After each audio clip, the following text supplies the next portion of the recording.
What's going on, everyone? So, Lauri Markkanen to the Spurs is still something that could be on the horizon. Now, the kind of word is that the Jazz are kind of cooled on potentially trading Lauri Markkanen. The Warriors put together a substantial package based on reports, like a package that sounds like it was at least enticing for Lauri Markkanen. However, it looks like the Jazz, like, they're not super determined to trade him. It's just if they get that blowaway offer, it's like, okay, fine, we'll move off of him. And the Spurs, I don't think necessarily Lauri Markkanen is the best for that. And it's like, you're probably going to have to trade Vassell, like, probably have to give up some firsts. Is it worth giving up everything that you'd have to give up to go get Lauri Markkanen? I don't think it is personally, and I don't think ultimately the Jazz are going to trade him. But we'll see. Time will tell. Again, Spurs are still linked to Lauri Markkanen. I think if they can get him for what they deem as fair value, they absolutely would, right? Because the beauty of Victor Wembanyama is he's so versatile, right? And to add another versatile big like himself, obviously Lauri Markkanen is not Victor, but in the sense of, like, he's a 7-footer that can essentially play 3 through 5 and would slot in beautifully alongside Victor. I think that makes a lot of sense, right? Because there is an argument to be made that, okay, you're basically locked up at every position besides, like, either power forward or center because of Victor Wembanyama, and then you could probably use an upgrade at the 3, but you just got Harrison Barnes, at least momentarily. So I think you're okay. You don't need to rush in that regard, right? Because you look at it right now, right? You have Chris Paul, obviously, but, like, let's say just the young guys, right? You have Stephon Castle, who is going to play the point. You got Devin Vassell, who's going to be the 2, right? And then you got Victor Wembanyama, who is the 3. Now, I know a lot of people are high on Zohan, but personally, I like him off the bench as that energy, versatile guy. At least right now, I think he still is a little raw. His decision-making isn't great at times. I think you keep him on the bench for now. And if you can get a just upgrade at the power forward or center position, the beauty is you can move Victor to either one. So if you get an upgrade at power forward, you can slide Victor to the 5. If you get an upgrade at center, you can slide Victor to the 4, right? And now you're in good shape. And then right now you got Harrison Barnes momentarily until you can find a better 3, a younger 3 that you can build up. I know people say, like, oh, what about Keldon Johnson all the time? But Keldon Johnson is getting traded at some point. And he's probably best for the Spurs off the bench as, like, just that vacuum scorer, like, just 6th man. So again, he's another guy I like where he's at. Now, they do have a couple options, right? Harrison Ingram, I think, is probably going to be their answer at the 3 in the foreseeable future, right? I actually like him a lot and think he is a very good, like, Spurs type player.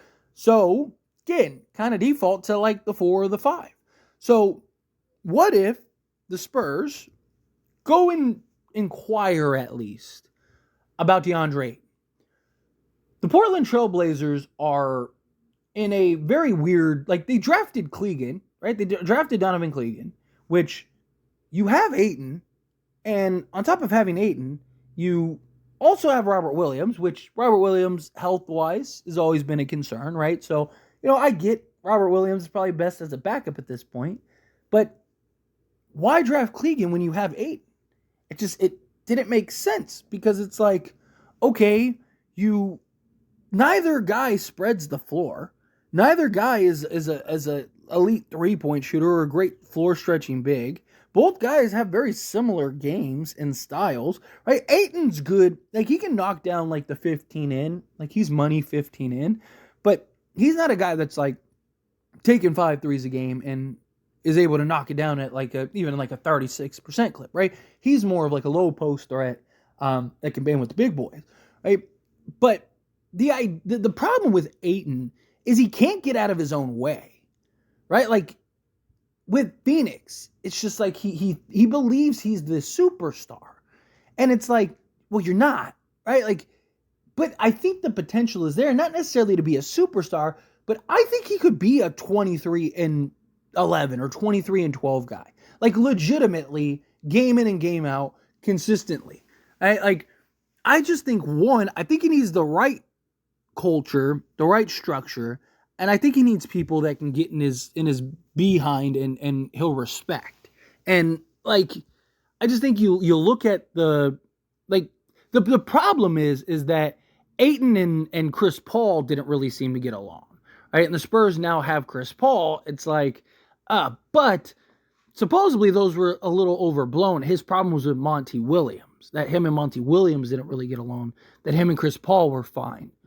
So if that's true, then, would he want to go back and play with Chris Paul? And Chris Paul could kind of be your in to kind of get Ayton.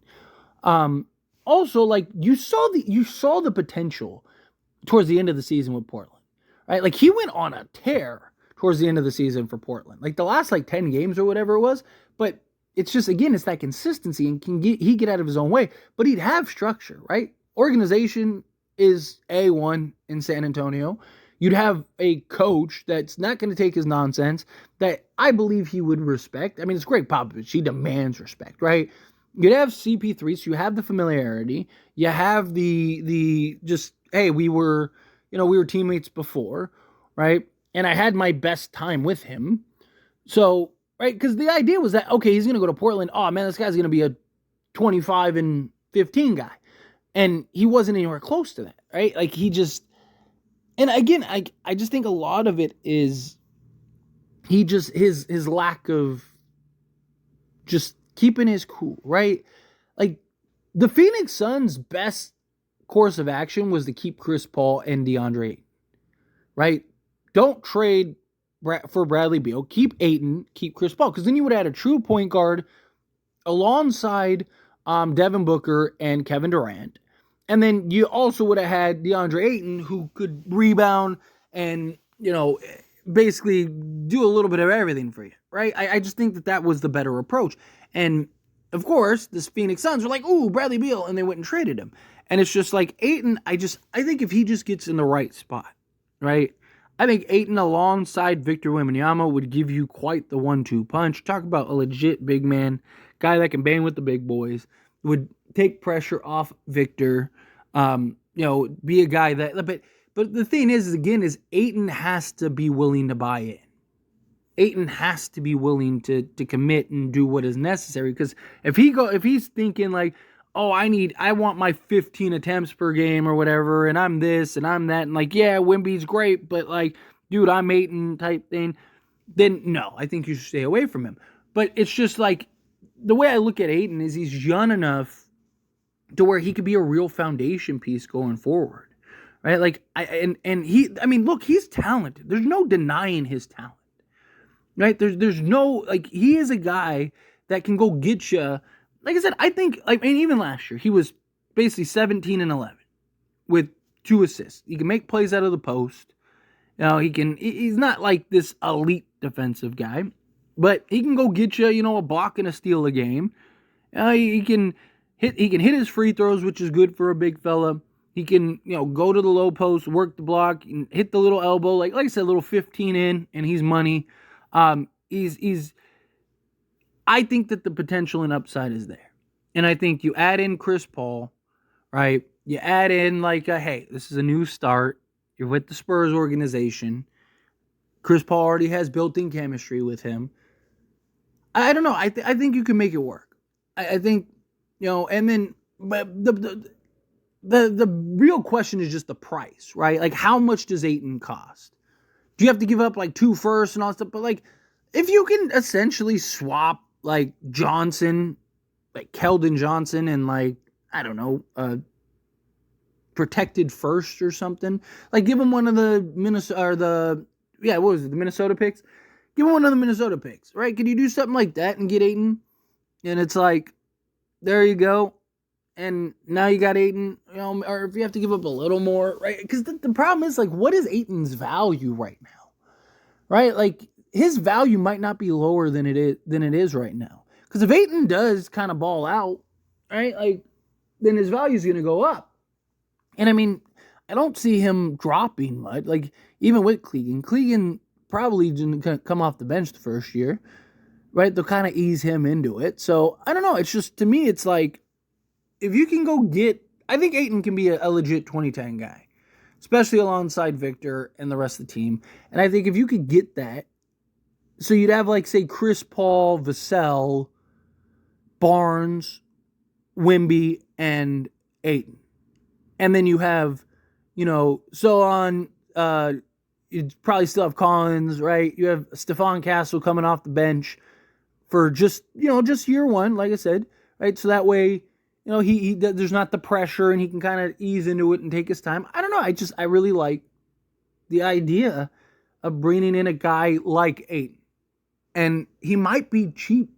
It's just, can he get out of his own way? But anyway, as always, this is a discussion. I pass the question on to you. Let me know your thoughts and opinions down in the comments below. What do you think? How do you feel? What are your thoughts? Do you like the idea of bringing in Deandre Ayton? Do you think, no, stay away from Ayton? Terrible idea. Again, however you feel, whatever your thoughts are, I'd love to hear it. So let me know down in the comments below. That being said, if you haven't liked this video, hit that like button. Helps me a lot, so we enjoy these types of videos, and I truly appreciate it. Not subscribe to the channel, hit that subscribe button. Turn on the bell notifications. Appreciate y'all. See you in the next one. Thank you.